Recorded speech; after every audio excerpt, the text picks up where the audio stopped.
नेहरू के तथाकथित लेगेसी को जीवित रखने के लिए कांग्रेस पार्टी ने न जाने कितने महानुभावों को, हो सकता है वो कांग्रेस के हो या कांग्रेस के बाहर के लोग हो, उनके लेगेसी को समाप्त किया है। शायद पंडित जवाहरलाल नेहरू की ना कोई लेगेसी होती और ना ही पंडित जवाहरलाल नेहरू देश के पहले प्रधानमंत्री बनते।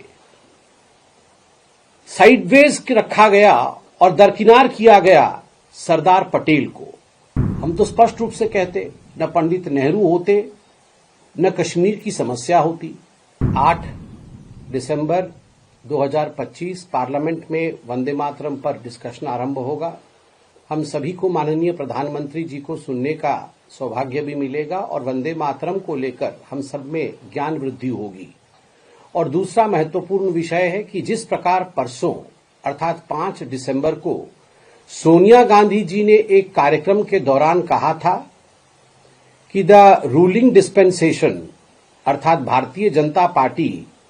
नेहरू जी के लेगेसी को मिटाना चाहती है। Bharatiya Janata party is trying to wipe out the legacy of Pandit Jawaharlal Nehru. जहां तक सोनिया गांधी जी और सोनिया गांधी जी के वक्तव्य का सवाल है, हम आरंभ उनके वक्तव्य से ही करते हैं। सोनिया गांधी जी का यह कहना था कि Congress parliamentary party CPP chairperson के नाते कि भारतीय जनता पार्टी नेहरू को विलीफाई कर रही है, कहीं उन्हें एक विलियन बना रही है और उनके इतिहास को डिस्टॉर्ट कर रही है और कहीं न कहीं जो जनमानस है उनके स्मृति से, उनके मेमोरी से नेहरू का नामो निशान मिट जाए, इसका प्रयास भारतीय जनता पार्टी कर रही है। मैं सोनिया जी को ससम्मान कहना चाहूंगा कि केवल और केवल नेहरू जी को जीवित रखने के लिए, नेहरू के स्मृति को जीवित रखने के लिए और नेहरू के तथाकथित लेगेसी को जीवित रखने के लिए कांग्रेस पार्टी ने न जाने कितने महानुभावों को, हो सकता है वो कांग्रेस के हो या कांग्रेस के बाहर के लोग हो, उनके लेगेसी को समाप्त किया है। उनमें सबसे बड़े उदाहरण अगर मैं देना चाहूं, कुछ उदाहरणों में से बड़ा उदाहरण है वल्लभ भाई पटेल जी का, कि किस प्रकार वल्लभ भाई पटेल जी को समाप्त करने की कोशिश की गई कांग्रेस के अंदर ही। और तो और अगर सही डेमोक्रेटिक तरीके से कांग्रेस पार्टी के अंदर जो वोटिंग प्रणाली थी कि देश का पहला प्रधानमंत्री कौन बनेगा, अगर उसे फॉलो किया जाता तो शायद पंडित जवाहरलाल नेहरू की ना कोई लेगेसी होती और ना ही पंडित जवाहरलाल नेहरू देश के पहले प्रधानमंत्री बनते।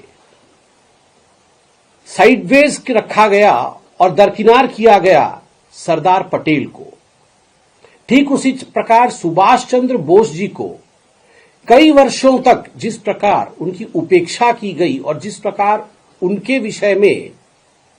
कम करके आंकने की कोशिश कांग्रेस पार्टी ने किया है, वह भी आप जानते हैं। केवल इतना नहीं, उससे बड़ी बात है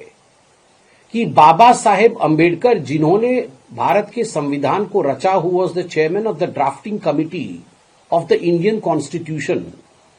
उनके साथ जिस प्रकार का व्यवहार पंडित जवाहरलाल नेहरू का रहा, यह कोई छिपी हुई बात नहीं है, जनता जनार्दन जानती है। और मैं धन्यवाद दूंगा आदरणीय प्रधानमंत्री श्री नरेंद्र मोदी जी का कि उन्होंने भारत के सदन में यह मौका भी दिया। जब संविधान के विषय में चर्चा हो रही थी तब हमें मालूम पड़ा कि जो चिट्ठी आदान प्रदान पत्राचार हुए थे अंबेडकर जी और अंबेडकर जी के साथ नेहरू जी का, उसमें अंबेडकर जी ने नेहरू जी के विषय में क्या कहा है, नेहरू जी के प्रति अंबेडकर जी की क्या सोच थी, यह भी हमने देखा। और बदला किस प्रकार कांग्रेस पार्टी ने लिया, उसके लिए मैं एक कार्टून भी लेकर आया हूं। ये 2012 तक एनसीईआरटी के किताब में यह कार्टून मौजूद था, जहां आप देख सकते हैं पंडित जवाहरलाल नेहरू किस प्रकार चाबुक चला रहे हैं अंबेडकर जी के ऊपर। और अंबेडकर जी कॉन्स्टिट्यूशन के जो दाता हैं, कॉन्स्टिट्यूशन के जो निर्माता हैं संविधान के, जिस संविधान के प्रतीक को लेकर राहुल गांधी आज राजनीति करने की कोशिश कर रहे हैं, जिसके निर्माता बाबा साहेब अंबेडकर हैं, वो संविधान बना रहे हैं और उनको चाबुक से, कोड़े से मारने की कोशिश यहां दिखाई गई है पंडित नेहरू की। यह लेगेसी है पंडित जवाहरलाल नेहरू की। तो गांधी परिवार और नेहरू खानदान ने जिस प्रकार बाकी लोगों के लीगेसी की समाप्ति की कोशिश की, और आज सोनिया जी का कहना है कि the Bharatiya Janata party is trying to rewrite the history, तो मैं कहना चाहूंगा